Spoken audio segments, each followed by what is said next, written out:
Hello and welcome to the No Flipping Excuses Show, the only podcast in real estate investing that teaches what you need to know to find and flip deals right now. Wow. Break free the chains that are holding you back and join us on this episode with Jason Lucchese.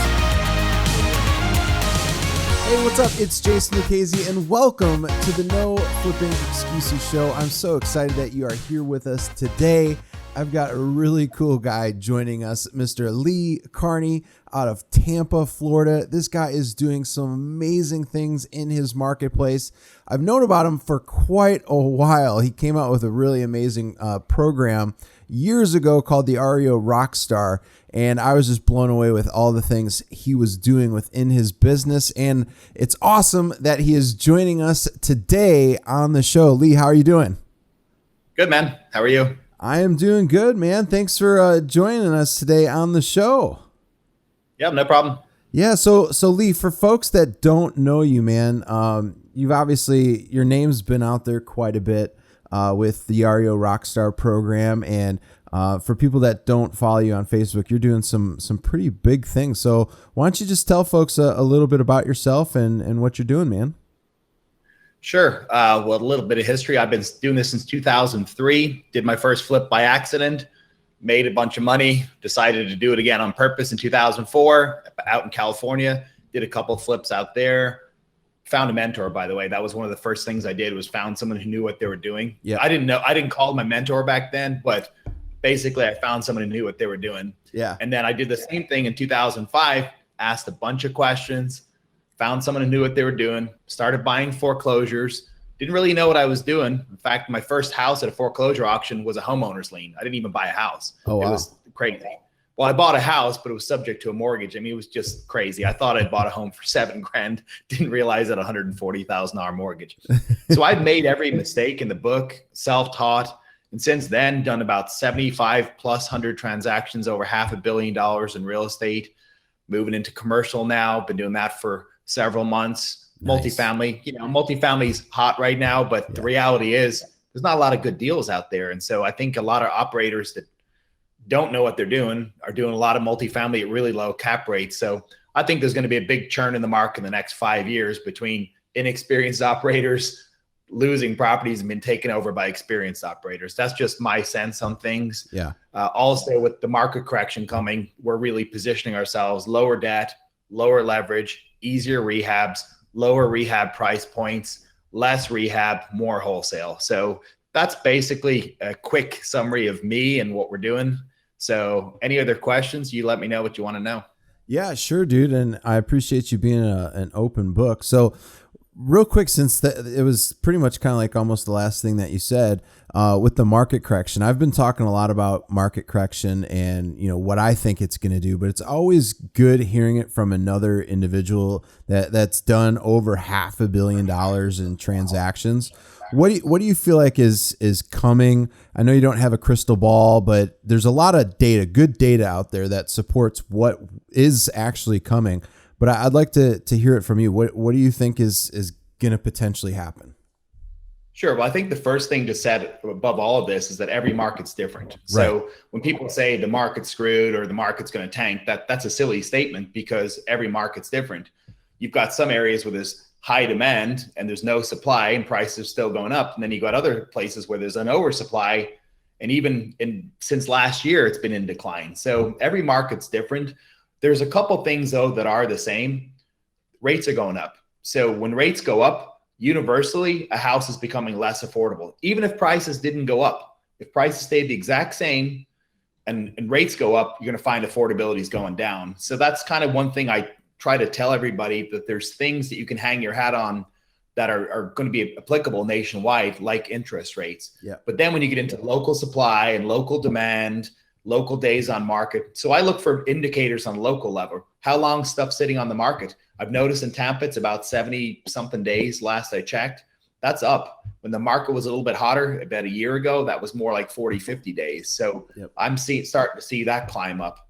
I also look at what the sold price is compared to the list price and compare that ratio to see, are people having to discount their properties?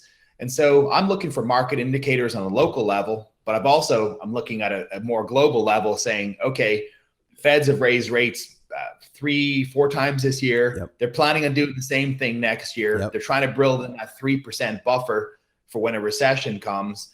The stock market's overinflated, in my opinion. Yeah. And so I look at things like that, and it doesn't take a rocket scientist to figure out, okay, there's going to be some sort of a correction. So when I look back in history and figure out what happened 10 years ago, one of the first properties that came on the market as an REO was the Class D stuff. Basically, pure rentals. They sucked out the equity. The tenant moves out, or it's got negative equity where the value is going down. That's the first wave. The second wave of property, as I saw, was the C-class properties where people were just barely getting in, working class people, maxed out. Yeah. Again, they see negative equity or they lose a job or something small changes. That's kind of the next wave of foreclosures. And then what I saw last market cycle was the very last ones to go were the B and A properties, because you'd more affluent buyer, more savvy as far as fighting the bank, especially in a judicial state where they can drag this process on 2, 3, 4, 5 years. Yeah. In fact, in Miami, record property, Jason, I saw one for 17 years. Oh my God. Bank of America gave up. Yeah, they sold it to me. And I had her out in 6 months, but it took them 17 years fighting this lady. I couldn't believe it. That's crazy. I know it sounds ridiculous. 1999 foreclosure. We double checked it, we triple checked it, and she'd been in foreclosure since 1999. Oh my! It was actually a pastor named Cookie. That probably was the first bad sign, that she was a pastor named Cookie with 9 kids, and it was just the craziest story ever. Oh, in fact, the day before her eviction, she said, I'm going to burn the house down. So my response to that was with everybody in it. So I said, well, can you give us a heads up so we'll call the fire department? I mean, we didn't know what else to say at that point because she was kind of a clown, and we just said, you know what, you got to go. And it was a crazy story. Oh my gosh. Getting back, I think I had a point to all that. Did I have a point to all that? I got rambling there for a second. Well, that's a good thing to talk about Cookie there. There's a lot of cookies out there that are just like that. But no, we're talking about foreclosures hitting the markets. Yep. The Class A, Class B. What's interesting about this particular market cycle, you got Wall Street came in and bought a lot of Class B stuff. So that's where I'm looking at these B grade assets, especially in the suburbs around Tampa, just taking our local market, for instance. And I don't know what's going to happen there because they don't have to sell. So until Wall Street starts to unload all the assets, just like they bought all the assets, that's going to be a stable asset class because they're just renting those properties. So I think this particular market is very segmented. It's very efficient from the standpoint that stuff that's really good is going for top dollar. Stuff that's really bad is still not going for great prices.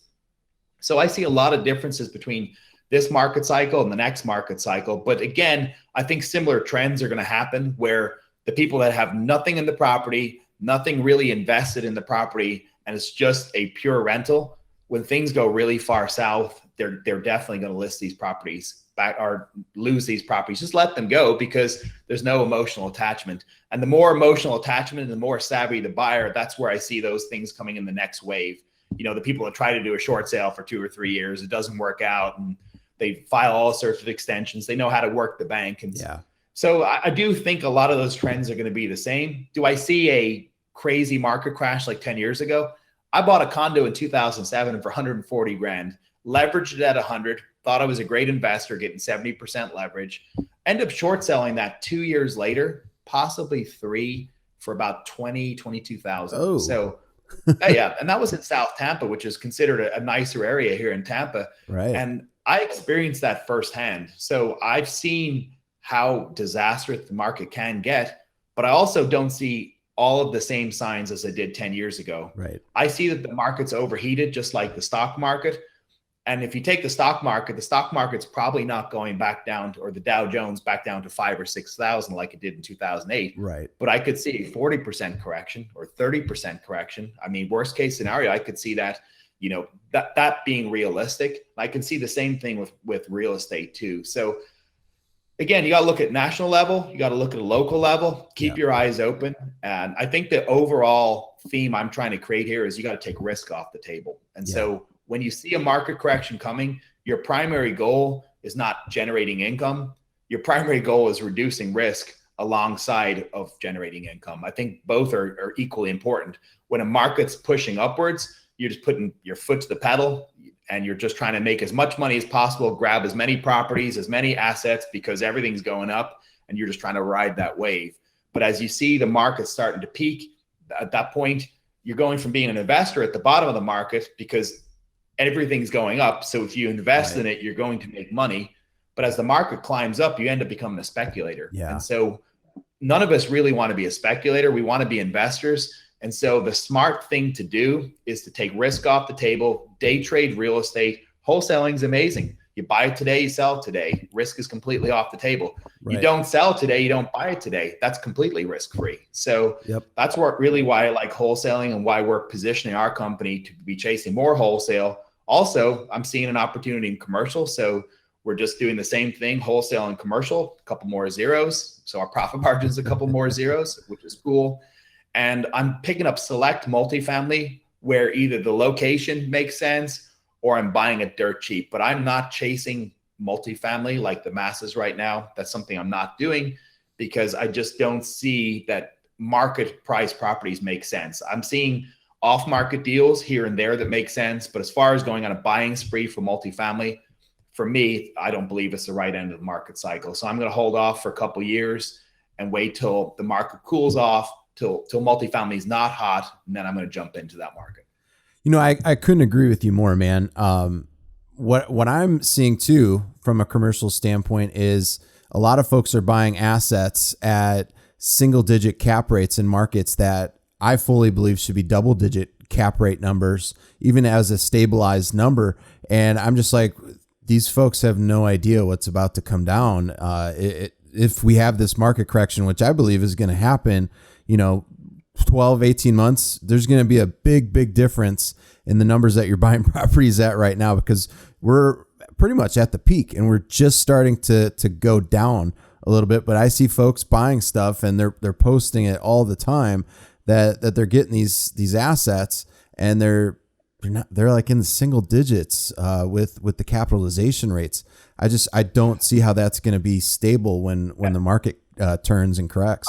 And I agree with you, because you buy it in a single digit cap rate. If you have any kind of shift in vacancies, if you have any kind of major capex, that's going to be a big problem for you. So you're not going to be able to absorb a major capex or major vacancy rate, or even a major reduction in rent if you're buying at a single digit cap rate. Right.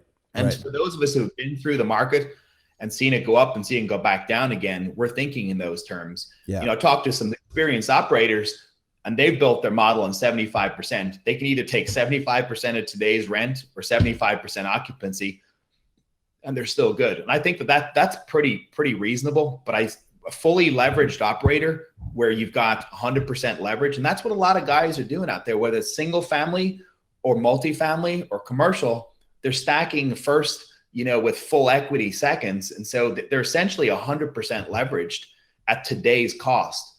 Now, to your point, if things are going up, yeah, that's great. But if things come back down, they could find themselves underwater very, very quickly when you're starting out on day one at 100% leverage. So again, I'm not trying to be doomsday here, but I think people need to be aware of this stuff, that, the situation you see today may not be tomorrow. And if you built in no cushion, and by the way, 100% leverage is no cushion, because it means any kind of a shift negatively, you're now underwater. Exactly, man. And one of the things that, I made a post the other day, did you see the movie The Big Short? Yes, I did. I sure did. I experienced that. I experienced that. In fact, one of my mentors texted me that day when the Dow Jones hit about 6,000 and change. It said bottom of the market. That's the text I got. It said bottom of the market. I was like, what? So I looked at the market. I'm like, holy moly, this thing is down at 6,000 and change. This is ridiculous. Yeah. Now, interesting fun fact, going alongside that movie, he made $20 million that week by trading large portfolios of first mortgages that the banks were running away from. So it's really interesting, Jason. That kind of reminds me of a good point. I've learned two things in real estate. One, there's always money, but two is probably more important than number one. You got to be on the right side of the trade. So the bank discounting something 90%, and my buddy making $10, $20 million the same week. One was on the wrong side, one was on the right side of the trade. So I'm always trying to look at real estate going, okay, if I really believe there's always money, which side of the trade am I on? So to that point, I'm selling all my rentals. In my mind, I'm on the right side of the trade. I'm selling stuff for 2 and 3 times what I paid for it 7 to 10 years ago.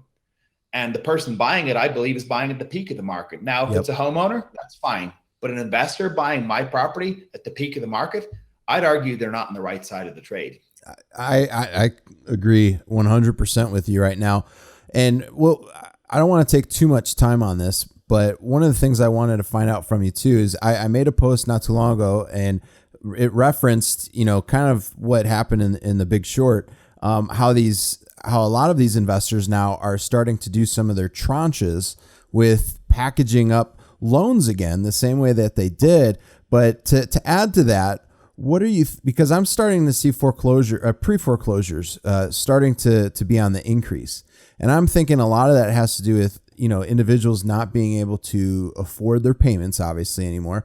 And a lot of that is probably because we're close to $4 trillion in consumer and student loan debt.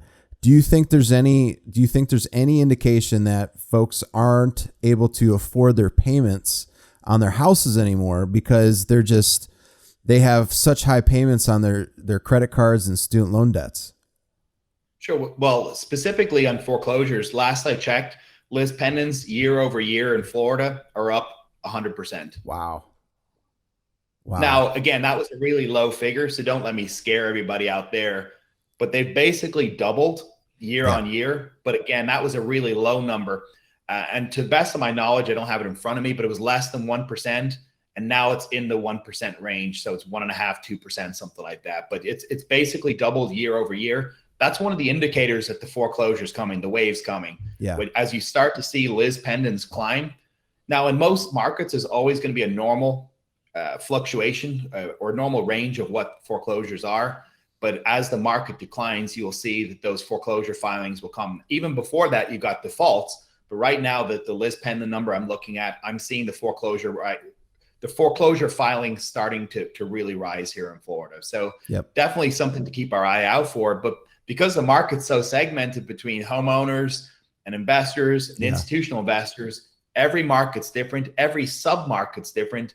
And we have to look at each thing individually and make sure that we're making intelligent decisions and not saying, well, mortgage rates are going up, so the market's done. No, there's always money in real estate. Right. You can still ride certain waves, certain sub-markets, certain exit strategies within those sub-markets. And that's what we're doing as investors. We're chasing opportunities.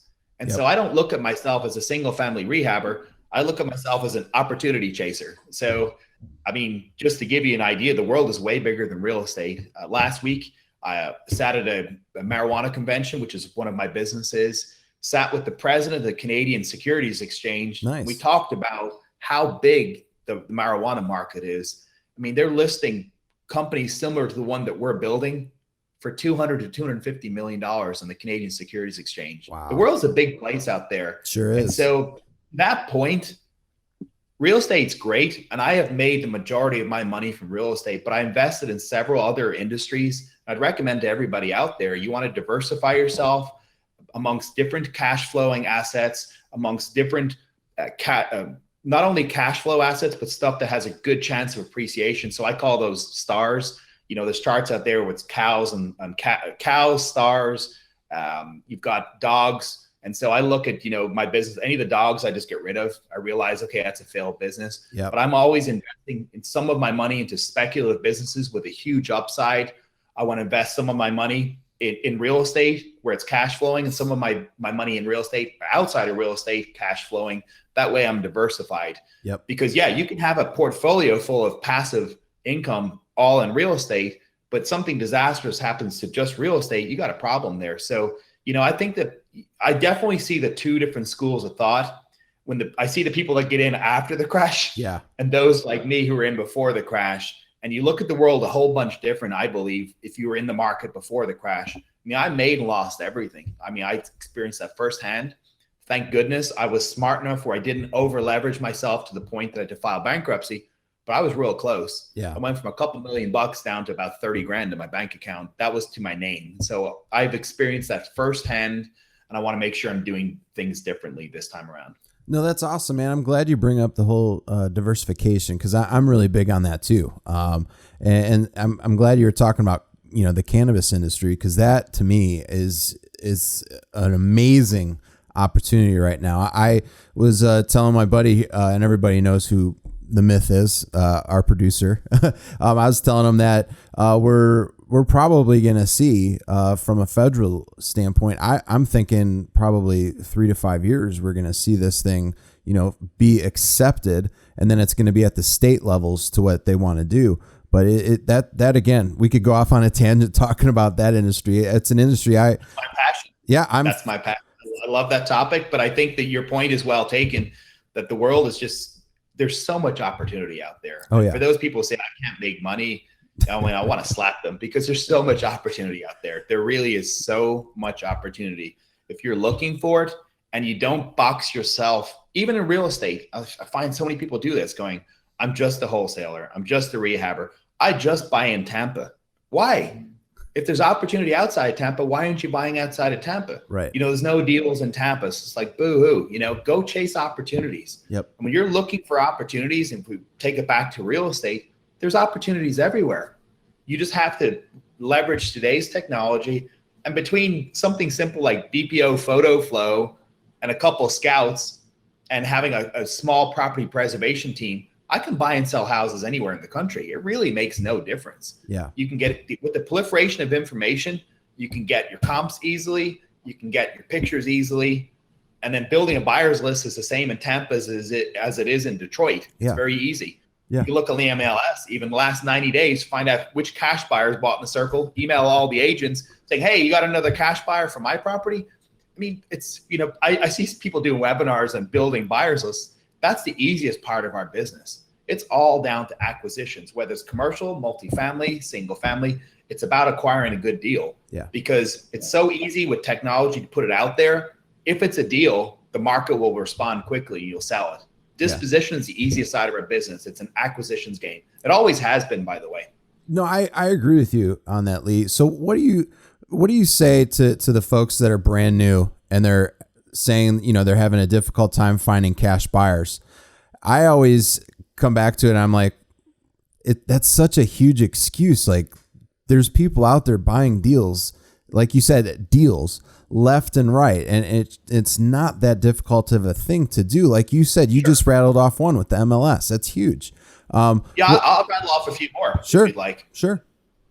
Easiest way, if you really don't know what you're doing, every wholesaler who's selling a house, whether it's on Facebook or through a sign, say, can I sell my property through your list? Because they already have a buyer's list. Yep. So that's an easy way. You bolt onto someone else. I mean, people call co-wholesaling or 50 other things. But essentially, if you don't know what you're doing and you're getting half of a deal, that's a good deal.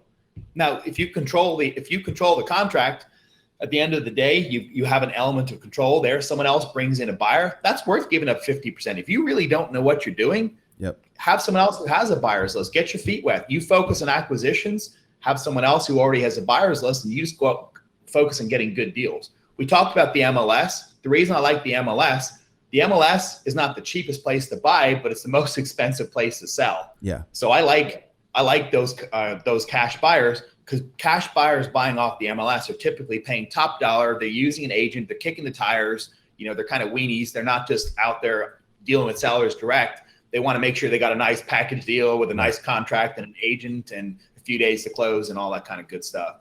So that's one other place. Also, a lot of MLSs, even up until today, still allow you to pre-market a property that you don't even own. So this is why it makes a huge case to get a license or work with a licensed agent, because that way then you can pre-list your property in the MLS. You can put it out to the market before you've even closed on it and see if it's a good deal. So that's two strategies using the MLS. Also, public records. You can search who bought the property in the last 6 months, carve out anyone who's got the mailing address, the same as a property address. Now you've got people who bought the property as an investment. So they're absentee owners. So I don't look at that as far as trying to sell them a property, as trying to solicit them to sell their property, but for me, trying to sell them a property. And through that and white pages. So again, if you're on a budget here, you can do public records for free. You can get white pages, I think, for $29.95. You can find their phone number. And you can use something like Scipio. You can text them. So you can get 100 sellers. Yep. You can text them, or 100 buyers, and saying, hey, I got this property at 123 Main Street. You want to buy it? I mean, that's a simple strategy. Yeah. I mean, I could go on and on. It's very, very easy to find buyers. And I do agree with you. It's an excuse. The hardest thing in our industry is getting a great deal. But if you get a great deal, it'll essentially sell itself as long as you put it out there to the market. No, now we huge. do things, our email blasts, we do all those things, by nature already. But on top of that, we do the MLS. If we get a great cash deal, we'll take out a grid. We'll email every agent who sold a cash sale in the last 90 days and ask them if they have any more cash buyers. I mean, that to me is one of the easiest strategies. Very, very easy. You don't have to build a list. You go buy the property and then you put it out there. And before you close on it, you see if there's real interest in it. No, I like that, man. That's huge. That is huge for people to take away, because you need to have the buyers if you want to do the wholesaling. I believe you have to have the buyers first, and then go out there and start getting the deals. What the buyers will tell you exactly what they're looking for, and then you could go out there and get it. Another good place to use as a skip tracing website, which is absolutely free, especially if you're on a budget, is needtoskip.com. The data on there is so insanely accurate, and I can't believe it's free. So I would highly recommend that. So Lee, we're coming to the part of the show. I really like finding this out from the experts that we have come on here, and they're willing to share. And you've shared quite a bit of great information that people should maybe even re-listen to this episode so that they understand what is potentially going to be coming on to the market here. But I want to ask you this. Do you have any books that you would recommend? Maybe something that helped with your business, or something you've read within the last 6 months. Is there anything that you would like to recommend? Maybe a book or two.